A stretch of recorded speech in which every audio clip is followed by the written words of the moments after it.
पूरा हरियाणा जानता है कि राज्य में हर जगह इस तरह के कार्य हो रहे हैं और प्रशासन से ज़्यादा मैं तो सरकार को कहूँगी, क्योंकि आदेश सरकार के चलते हैं, प्रशासन केवल उसको फॉलो करता है। सरेआम जगह जगह गोलियां चलती हैं, रोहतक हुआ, कहीं हर रोज़ की ये वारदात है।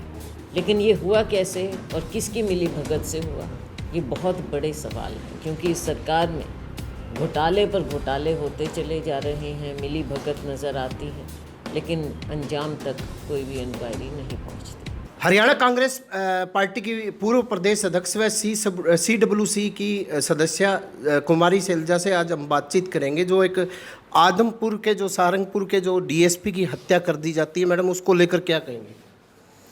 ये हरियाणा में जिस तरह का जंगल राज चल रहा है, उसकी एक बहुत ही घिनौनी मिसाल आपने देखी है। एक सीनियर अफसर को किस तरह से, जानते हुए कि एक सीनियर अफसर हैं, लेकिन बिना किसी डर भय के कैसे उन्हें रौंद दिया गया। इसका मतलब सरकार का, प्रशासन का ऐसे तत्वों को कोई डर नहीं है, खुलेआम घूमते हैं, ऐसे कार्य करते हैं, माफिया हावी है। दिखावा किया जा रहा है कि वहाँ की माइनिंग की इंक्वायरी होगी, लेकिन तो पूरा हरियाणा जानता है कि राज्य में हर जगह इस तरह के कार्य हो रहे हैं। पहले आपने देखा डाडम हो, भिवानी में इलीगल माइनिंग चल रही है, पूरे उधर यमुनानगर से ले लो आप, करनाल, सोनीपत, हर जगह इलीगल माइनिंग पूरी तरह से चल रही। तो या तो प्रशासन ने, सरकार ने आँख मूंद रखी हैं, और प्रशासन से ज़्यादा मैं तो सरकार को कहूँगी, क्योंकि आदेश सरकार के चलते हैं, प्रशासन केवल उसको फॉलो करता है। अब जब इस तरह की बात चलेगी, हमारे आपने देखा MLA साहिबान को भी थ्रेट आती रही है, सरेआम जगह जगह गोलियां चलती हैं, रोहतक हुआ, कहीं हर रोज़ की ये वारदात है।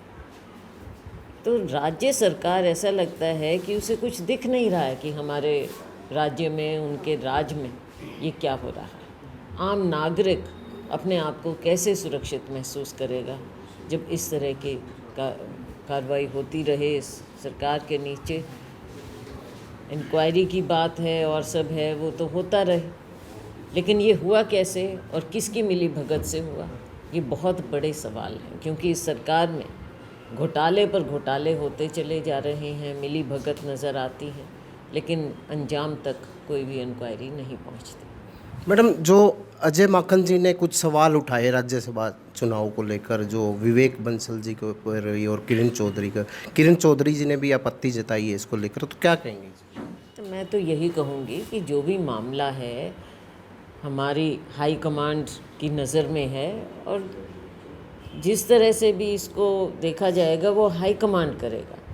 हम लोग पब्लिक में इस तरह की बातें करें, ये पार्टी के, अनुशासन के, और सब इस तरह की बात अगर मैं करूं तो मुझे नहीं लगता कि वो मुझे ऐसा कार्य, ऐसी बात करनी चाहिए मीडिया में या कहीं, तो इसलिए मैं इस पर ज़्यादा टिप्पणी नहीं करना चाहूँगी।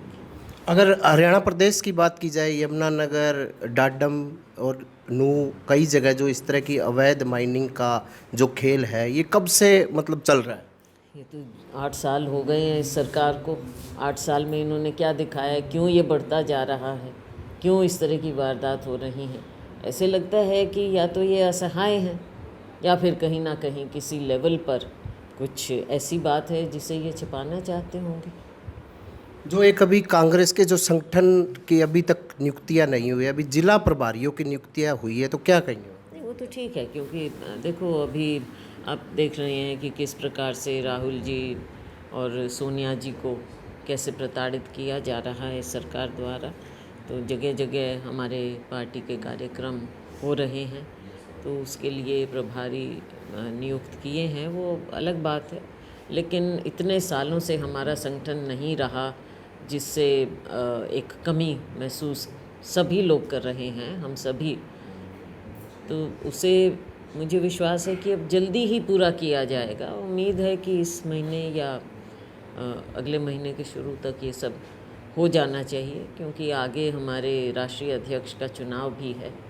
उससे पहले ये प्रक्रिया पूरी होनी चाहिए।